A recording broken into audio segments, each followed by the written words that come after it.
Nashik police आयुक्तालयातील Indiranagar police Thane हद्दीत 1 April रोजी घरगुती वादातून जमीरुद्दीन शेख याने फिर्यादीची बहीण व पतीस शिवीगाळ, मारहाण, धारदार चाकूने गंभीर दुखापत करून तिथून फरार झाला होता.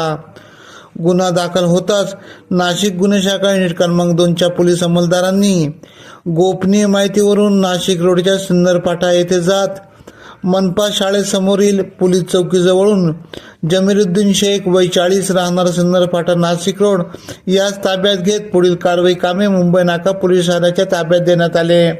सदरची कामगिरी गुन्हे शाखा युनिट क्रमांक 2चे प्रभारी अधिकारी सहाय्यक पोलीस निरीक्षक हेमंत तोडकर, सहाय्यक पोलीस निरीक्षक डॉक्टर समाधान हिरे यांच्या मार्गदर्शनाखाली मनोहर शिंदे, नंदकुमार नांदुर्डीकर, चंद्रकांत गवळी, प्रकाश महाजन, महेश खांडबाले, परवीन वानखेडे आदींनी केली.